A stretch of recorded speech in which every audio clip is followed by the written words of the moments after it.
Hello and welcome everybody to 1995.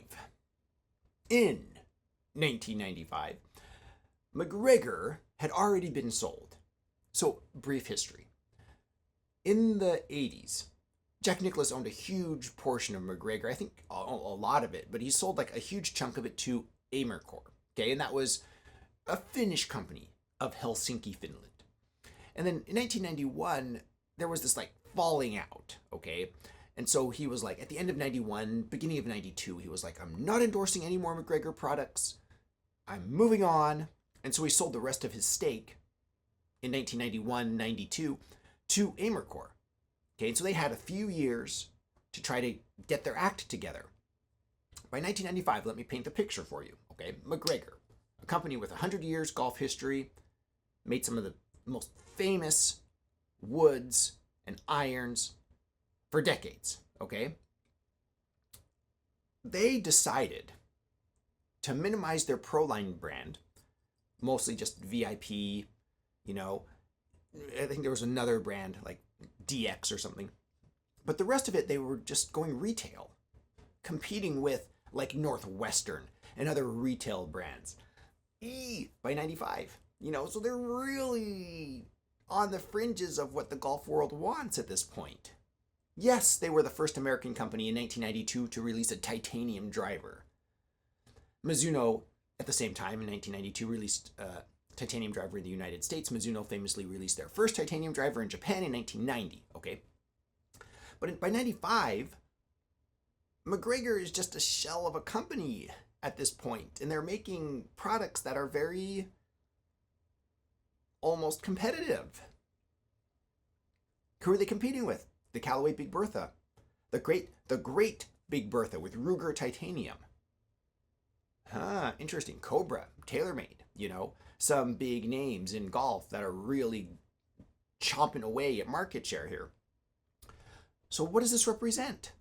What does this represent? Is this the end? Because MacGregor did make this club through 97, and then it just kind of fizzled out, it seems like, by 99. Sold it, it transacted a few times. The company transacted ownership a few times. So let's get this on the review table and have a closer look. Pretty easy to identify. Lots of markings here on the sole. It starts out with the loft. Not sure if that's going to show up right there, but there's the loft, and that's oversized, and there's this big line right here with the wood number, in this case 1. And this number here is in green. Then VIP, then another line, offset, not lined up. Titanium, another line, offset with everything, with MacGregor USA. Titanium, obviously. So as we spin around, you can see normal grooves on the face. At address, you'll see a really complicated alignment line right here. We have a line and a square and a Star Trek symbol. It's interesting. And we have a curvilinear kind of design right here, kind of a V shape going with like the VIP theme. And then it steps down to the lower crown right here. Spinning around the skirt, it does say MacGregor here on the toe. Spin around the skirt, you can see it looks very titanium, which is what they're marketing, I guess. And then we have a black ferrule here, in this case 2 gold stripes, moving to this green shaft. And you can see, let's spin this around so you can read it, might as well. MacGregor R-Flex, so regular flex. Hope that shows up. Flex profile, seamless graphite, co-wound by Excel.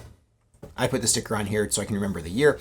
And then this has just a Golf Pride Tour Velvet grip. So, it is a titanium driver in the mid-90s. So it looks to be that size, but let's get this out on the range and see how it feels. MacGregor VIP titanium. It's 1995. They have taken on Callaway and their, what was it? The Great Big Bertha Ruger titanium. The interesting era, you know, of development of like materials and sizing of these clubs really, I think, hit its peak in the 90s. And I think this is probably nearest the beginning. You know, obviously the Big Bertha came out in 91, But then like they started adding titanium, MacGregor and Mizuno in 92. By 95, both Callaway, MacGregor, lots of these companies are moving to titanium and kind of more of a larger size head right here. This one is overall, after all, oversized. As it says right here, oversized. So eat your heart out, modern drivers, with your 460cc. So some thoughts. Number one, this is a complicated crown. So there is that kind of triangle-ish shape in front of that half moon shape. And on top of it, they put this alignment line, which is a line with a square with a Star Trek logo on it. And it's, I don't want to use the word offensive, but it stands out as different, okay? The grip is slick, so I'm not going to be doing full bore swings with this. Let's see what comes out. That was a little heely, but I think I got away with it. So there's some forgiveness here. Might have been around the 200, but definitely not. Did I totally lose my T? But definitely not like past the 200, like by any meaningful distance. Anyway, you probably saw in the video where the T went. I'm just gonna have to grab another one because I do not see my T.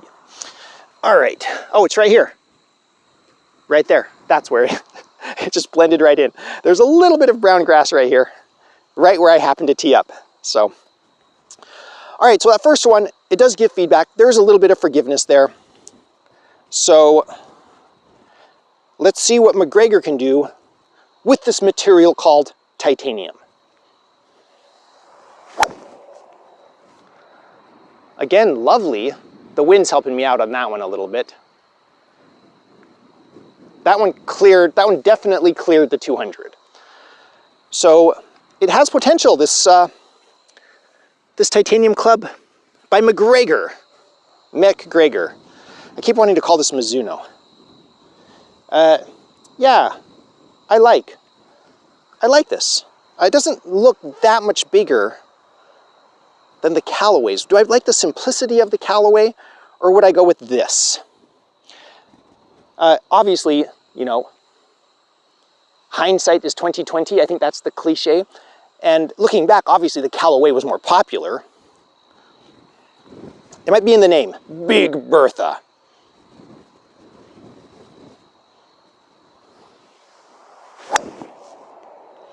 I really got a hold of that one on the sweet spot, pulled it a little bit, a little draw on it, into the wind. Again, over 200. We'll collect some data at the end. I like it. It's just that the Great Big Bertha, it's which one? I don't, why does history present me with this conundrum?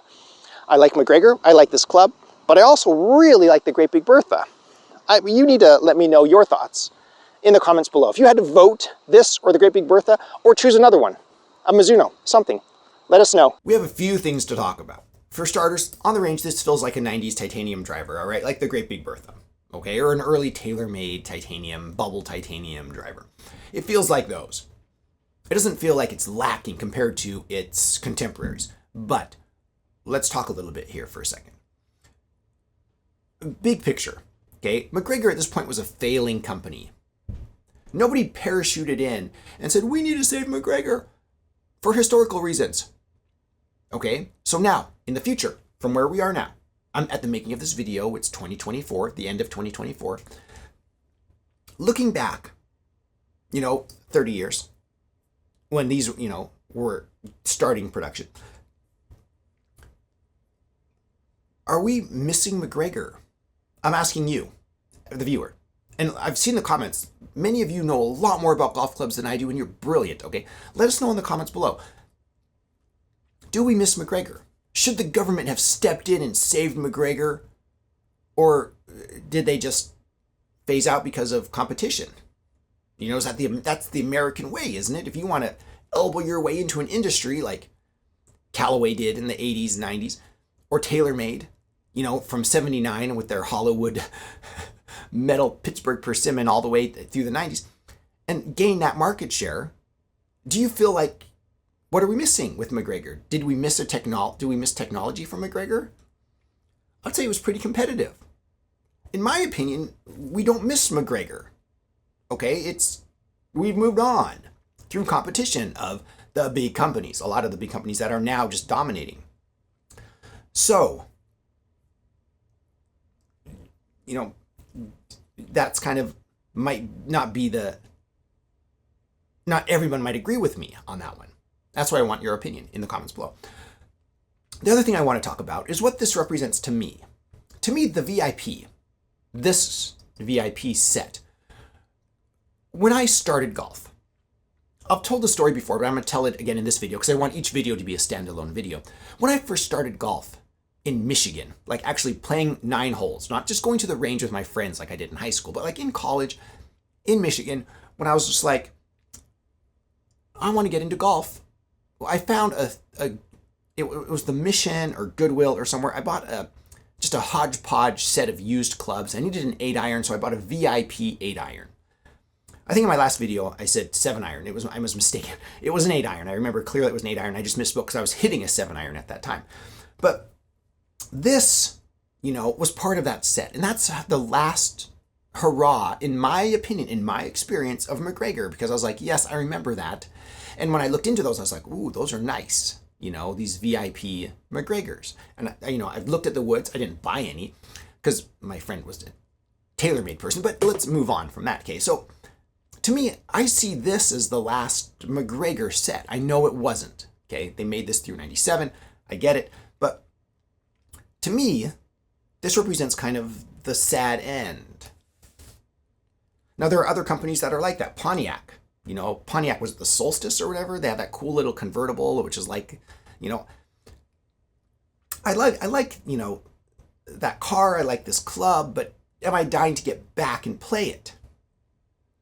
So let's go back to the idea of this channel, all right? Vintage golf clubs. Golf's history. Golf's past can be your future. 100 years of history can be your future. You can go out and buy a piece of golf history and you can play it. And I do, and I have.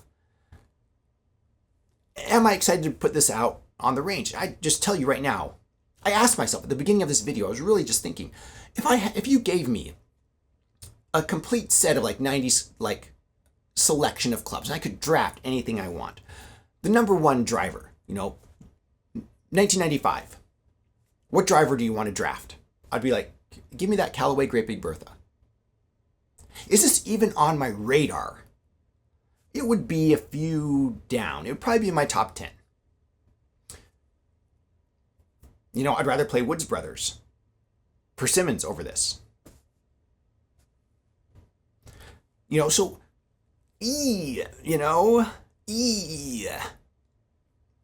It's a piece of history. It deserves to be remembered, but not something I'm going to put in my bag. Not something I'm going to put in my range bag. Not something I want excited to play with on the course.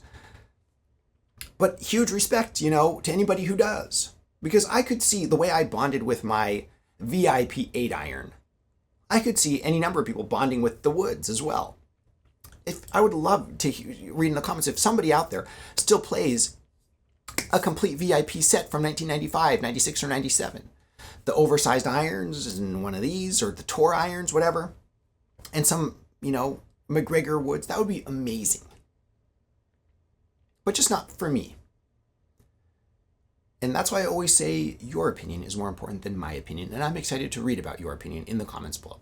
As usual, huge shout out to my patrons. Thank you so much for your support. I really appreciate you. You really keep this channel alive, just even making videos, so thank you so much. Another way you can support this channel is by visiting my Amazon shop. I'll put a link in the description below. I am an Amazon associate. I make proceeds from qualifying purchases.